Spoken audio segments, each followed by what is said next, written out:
Okay, we will now begin Unit 2 of our Texas Government class.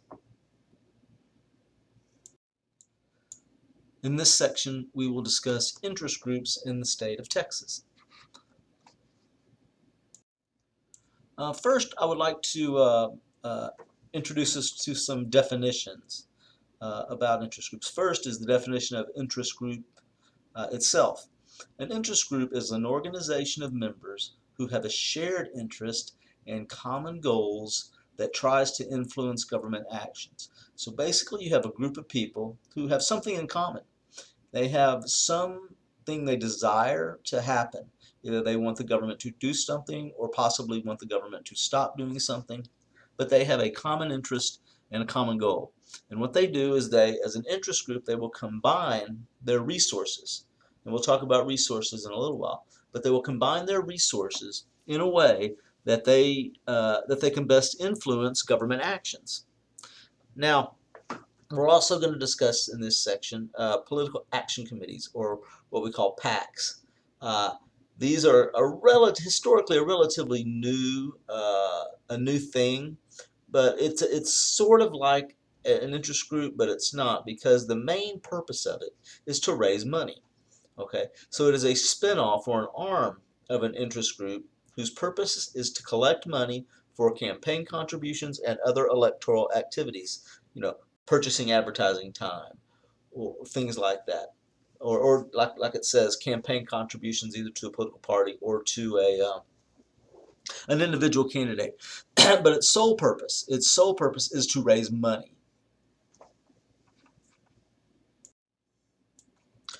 Okay, now let's take a look at interest group typology, basically how you can categorize interest groups, because that's an important way of understanding things, is to be able to categorize it. So there are different typologies. First, there are membership organizations. Membership organizations. These are interest groups who have physical members that they recruit, and usually they try to get as many members as they can in order to increase their influence. And these can include business and agricultural member organizations, professional associations, organized labor unions, and then there's some that don't even deal with economic issues. They're non-economic membership organizations, and these include things like the NAACP, League of United Latin American Citizens, American Civil Liberties Union. They're not economic, they're racial and ethnic, or they're good government interest groups trying to improve society. So there's many different types of, um, of membership organizations. These are non-membership organizations. These are generally groups that represent individuals or single businesses. Okay, and oftentimes it's a business. Occasionally you'll have an individual who has their own interest group, but mostly it's industries. And examples are Halliburton Industries, Bank of America, things like that. And then there are government organizations. And these generally include interest groups that represent state and local interests. Things like the Texas Municipal League, which represents Texas cities. The Texas Association of Police Chiefs, which are, the police chiefs are government employees. So, excuse me, so those would be considered government organizations. Now, within membership organizations, you have peak business associations, which are the most common one, or the most famous one, is the State Chamber of Commerce. Peak business means it oversees, or it's an umbrella over many different groups or industries that have the common interest. So the State Chamber of Commerce, the chambers of commerce are all business people. So that's the peak interest group, that they're representing the interests of all businesses. It doesn't have to be a specific business. Also, the State Federation of Businesses, that's one. Also, there's trade associations, which basically represent the interests of certain trades, like the Oil and Gas Producers Association, Good Roads Association, for people who road manufacturers, or people that build roads. Uh, and you have professional associations. Professional associations include like the Texas Medical Association, Texas Trial Lawyers Association, Texas State Teachers Association, and as far as organized labor, Texas AFL-CIO. which is a labor organization. But professional associations represent specific career fields or professional fields. So there's all different kinds uh, of these groups, and they're all vying for resources from the federal government or state or local governments. Now, considering that interest groups, their main purpose and their main goal is to influence government, there needs to be some sort of regulation or guidance for what these interest groups can and cannot do. Because if there's unregulated and you have these groups that are trying to influence legislators or people that are making laws, it can get corrupt. I mean, inevitably somebody's going to offer money or something in return for legislative preference or votes or something like that. And you get to that point, that's basically bribery. So there are regulations in place to try to at least mitigate the possibilities of any type of corruption. State law here in Texas generally dictates regulations of interest groups. It's a state law. There are, excuse me, some federal laws, but it's generally state laws. In Texas, well, first let's talk about financial regulations. In the past, before 2010, states had the power to limit monetary donations or restrictions, put monetary restrictions on the kind of money that interest groups could spend in support of a candidate or a political party. Okay, and this was a well-established precedent dating back to the Gilded Age of the late 1800s, when there was a lot of corruption. And so states began implementing laws that limited like the ability of businesses or labor unions to on how much money they could spend supporting a candidate or a cause or a political party. Well, these businesses and other groups, they challenged this in the U.S. Supreme Court, basically claiming that it's violating their right to free speech and arguing that as businesses have the same right to free speech as individuals, and arguing, of course, by extension, that businesses also have the same First Amendment rights in every other category, really, that individuals have, even though corporations are not people. Um, but regardless, in 2010, the U.S. Supreme Court basically struck down most restrictions that states were able to place on monetary limits on campaigns. They struck down and ruled unconstitutional state laws that helped limit how much money these big, huge corporations could give to campaigns. In my mind, the regulations were fair and not burdensome because uh, in our election system here in America, statistics have shown and research has shown year after year after year that the campaigns and the candidates that spend the most money usually win. So money equates to victory. And if you can get more money, you're more likely to win. Well, that makes it an unfair situation when you have corporate billionaires or multi-billion dollar corporations that can give as much money to a candidate as they want.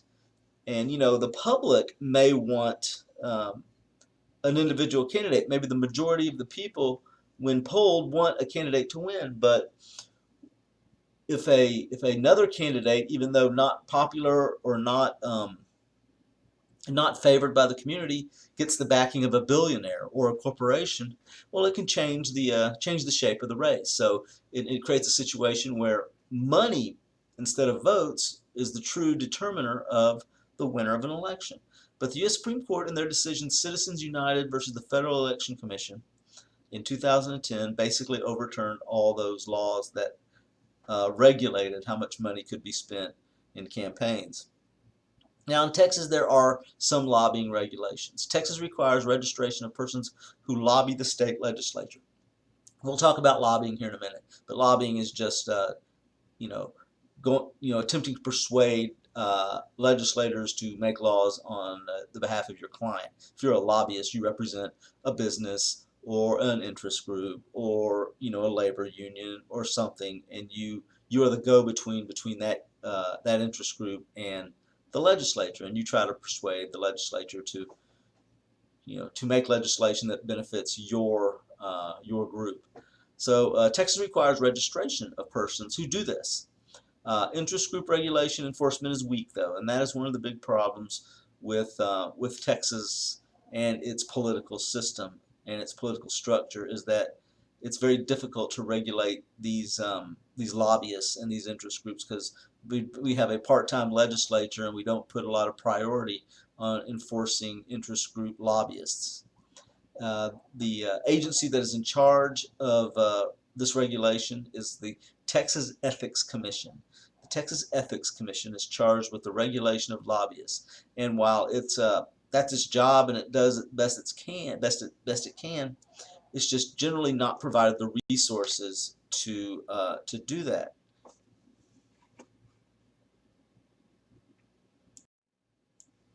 Now, if you are a lobbyist for an interest group, there are certain techniques that you will use. There are certain things that you must do, and of course, whoever's the best at it are the ones that are the most successful lobbyists.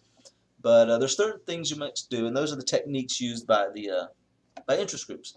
Uh, Lobbying in itself is a practice of attempting to influence policymakers. Okay, and the different techniques in lobbying include, well, just contacting legislators before the session begins. It's the legislators that actually write the laws. So if you know there's a law getting ready to be written or getting ready to be proposed and sent, before a committee, well, you want to get to the legislators beforehand to help shape what the law will be about, to help shape, the content of the law.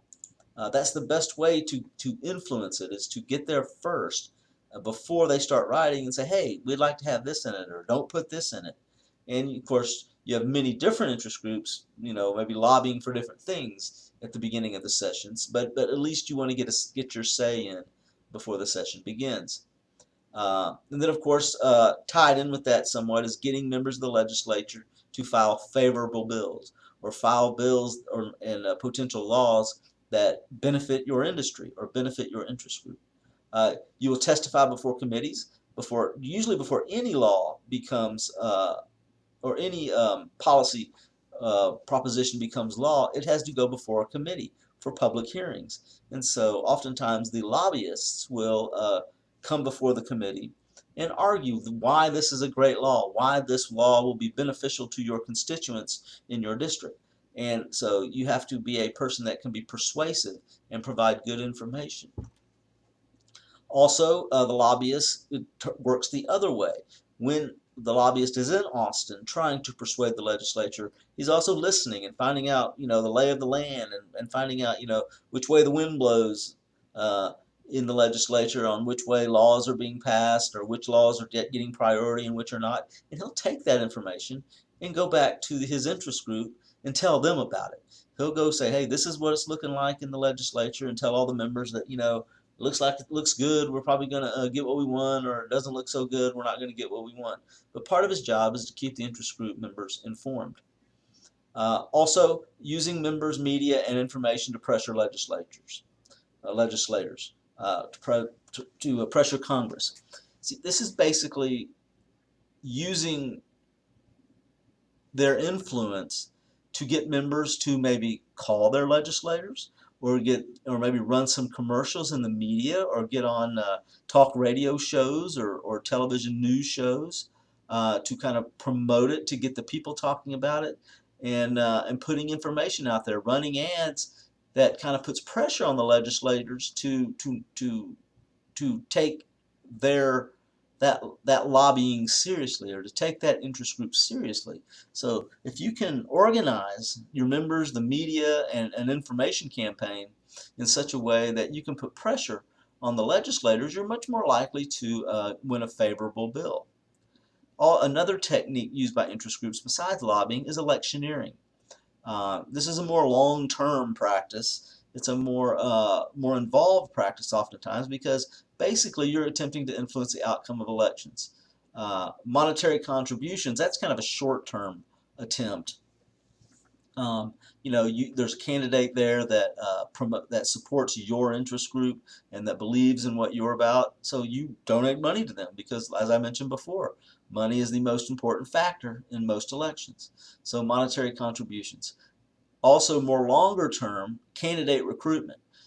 You might try to groom a candidate that has a lot of similar interests as you and your interest group.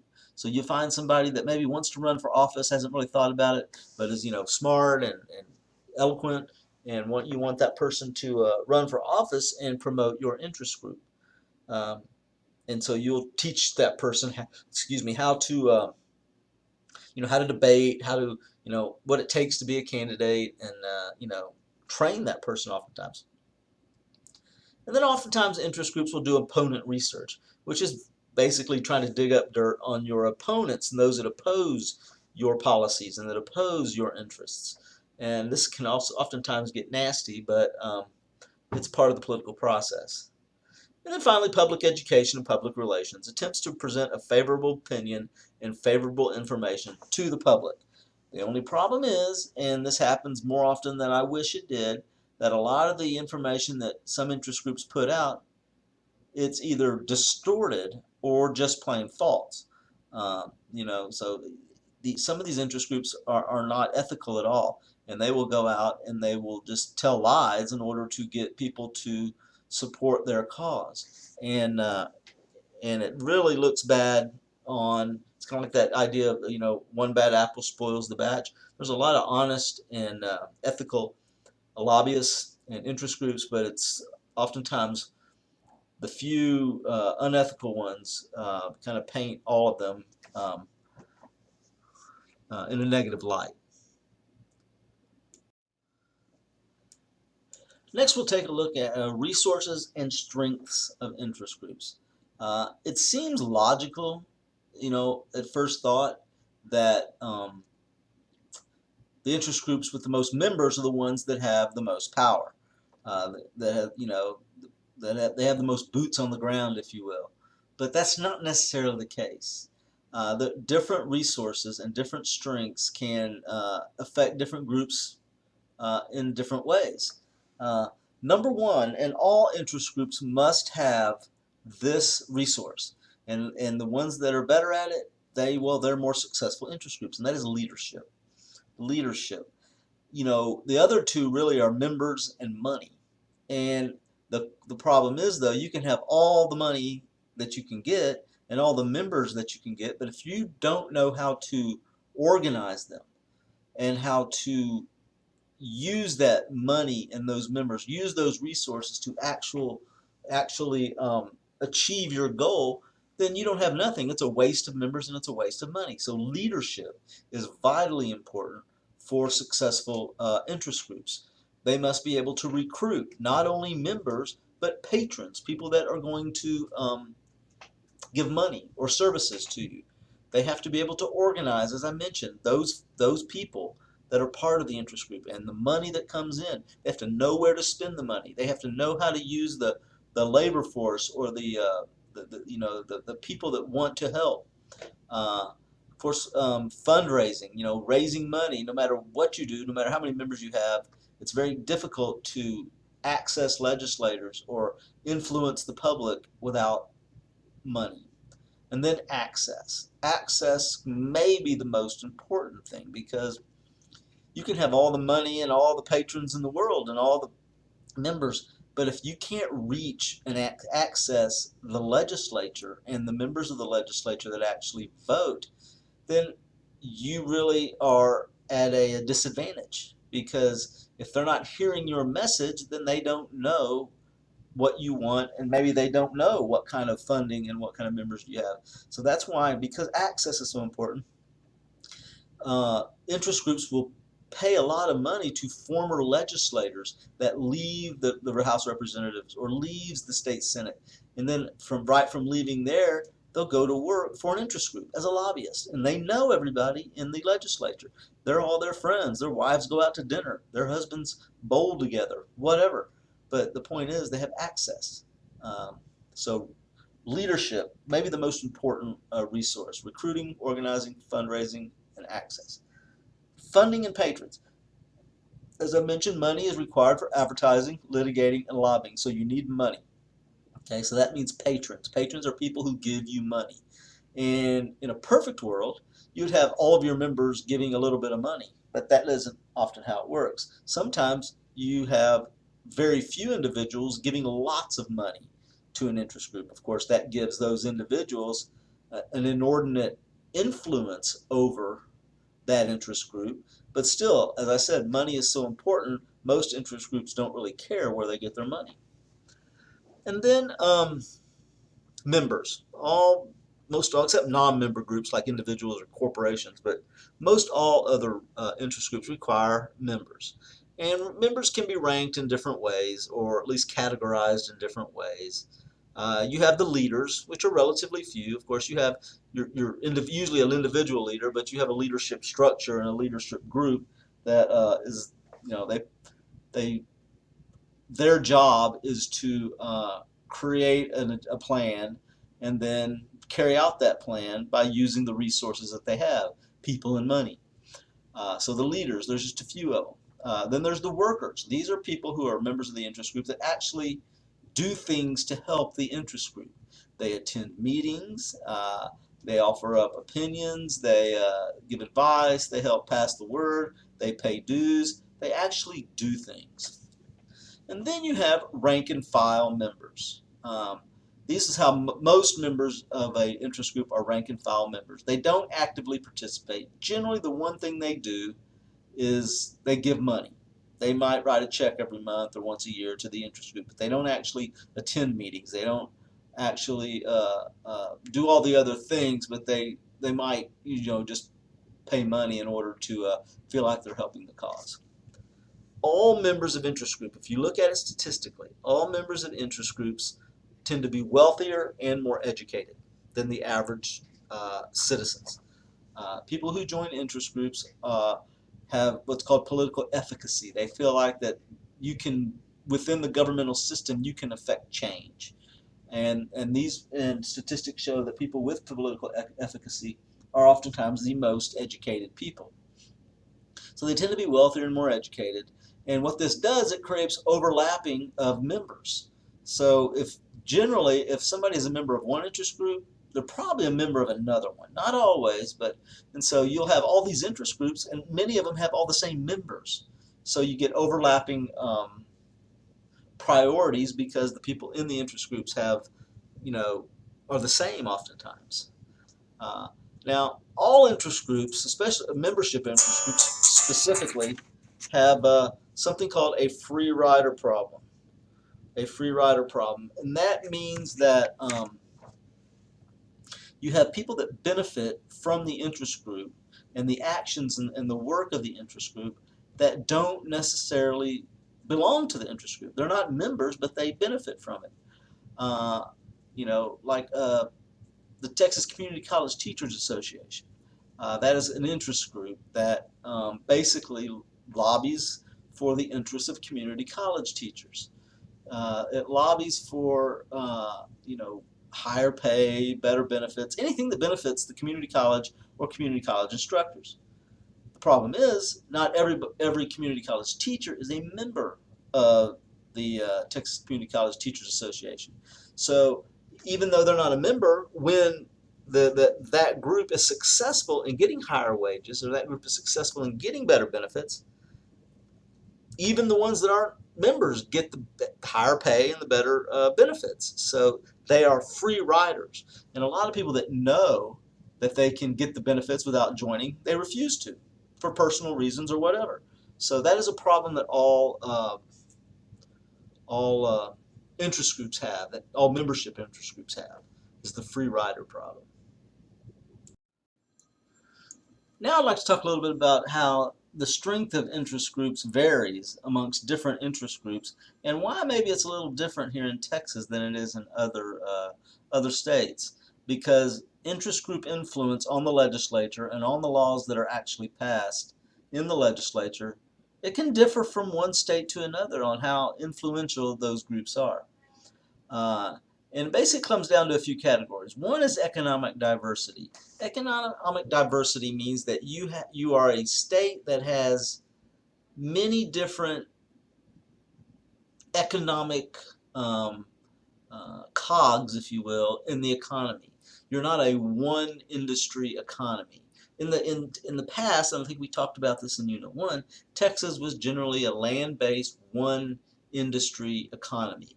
Early on it was cotton or cattle or oil and gas. And while those weren't the only industries, they were so powerful and so influential that they could basically dictate to the legislature whatever they wanted the legislature to do, and the legislature would do it because their economic power and economic value to the state was so great. So it was everything was done in the interest of oil or the interest of cattle or the interest of cotton. Now, Texas, in the last 30 or 40 years, has become much more diverse. There's a lot of technology here. There's still oil and gas, of course, but there's a lot of important service industries. And so we have a more diverse economy. And the more diverse economy means more interest group competition and not one major interest group that influences and overrides everything. If there's more interest group competition, that means there's less interest group influence. And since Texas' economy is becoming more diverse, actually the interest group influence on the legislature is decreasing. Also, political party competition is an influential factor in how influential that interest groups can be. The stronger the political parties, the less interest group influence there is. Because if you have a strong political party structure where the parties can keep everybody in line, then interest groups are less likely to persuade the individual legislators to vote against the party. Now, that doesn't mean that the interest groups can't influence the party itself, but it's less likely that they'll be able to interest group individual legislators to vote in a way that's different than what the party wants. Texas has a weak party structure and weak party competition. Therefore, that means Texas, in some ways, that helps it have more interest group influence on the legislature. Professionalism of the state legislature, the more professional the state legislature, meaning the more money they pay the legislators and the more benefits and perks they give the legislators, the less likely those legislators are to want anything from interest groups. So more professional equals less interest group influence. Texas has a part-time legislature that meets every other year. That's about as unprofessional as you can get. So that's another reason that interest group influence is great in Texas. Now, they've added more staff for the different legislatures. Nowadays, most all legislators have a full-time staff in Austin at the Capitol, and also a full-time staff in their home districts. So they have full-time staff in both areas. But still, the legislator himself or herself is not a professional because they're only there part-time. So that means more interest group influence. And then fragmented government. Texas, we'll mention probably more, has a very fragmented government structure, meaning all the different executive agencies, especially in Texas, are elected separately. Okay, so the governor's elected separately from the lieutenant governor, and the comptroller of public accounts, and the agriculture commissioner. All these people are elected separately, so they don't need to work with anybody else if they don't want to, and so that makes it difficult for them to kind of come together oftentimes, and it allows the possibility that an interest group can come in and pick off one of those and get them to do its bidding. So all you need is one high-level elected official to start doing your bidding as an interest group, and you can affect change, and you can get your policies implemented. So Texas has a very fragmented government structure. So when you take all that into account, um, Texas unfortunately has a lot of interest group influence on its legislature and on its policy-making process. Now, historically, political scientists have always kind of adhered to this idea of the iron triangle of bureaucracy, or the iron triangle of interest groups. And the iron triangle includes interest groups, legislators, and the bureaucracy. And basically what this means is all three of these groups need each other, help each other, and feed off each other. Okay, and by doing so, they kind of create their own little world in which they perpetuate their own existence and they perpetuate their own success. So you have the legislature who makes the laws. Well, those interest groups in that bottom corner, the interest groups need the legislature because the legislature passes laws that benefits them. And of course, the legislature needs the interest groups because they need their campaign contributions and their money. The legislature also needs the bureaucracy because once the legislature passes a law, that law goes into the bureaucracy and it must be carried out by the bureaucracy. So a legislature isn't even successful, can't be successful unless the bureaucracy carries out their laws. Now the bureaucracy needs the legislature as well because they need the legislature to write laws that help them do their job as best they can. So there's a lot of interaction between bureaucracy and legislature. And then finally, the special interests need the bureaucracy because once the bureaucracy begins to carry out and regulate the different industries and the interests, and those interests, they want favorable regulation. They want the laws to be carried out in the way that best benefits them. So they need the bureaucracy. The special interests need the bureaucracy to carry out the laws in a way that best benefits them. And of course, the bureaucracy needs the special interests because the special interests oftentimes have knowledge and expertise that the bureaucracy might need in order to carry out their job. So as you can see, they all need each other. And this creates oftentimes a bond that is oftentimes unbreakable if you are a different interest group and want to kind of get your policies implemented in a way that's favorable to you. Once that iron triangle is established, it's very difficult to breach it and very difficult to change it. Okay, that's the end of the interest group section. All information in this presentation and in the textbook that in relation to this topic may appear on the exam.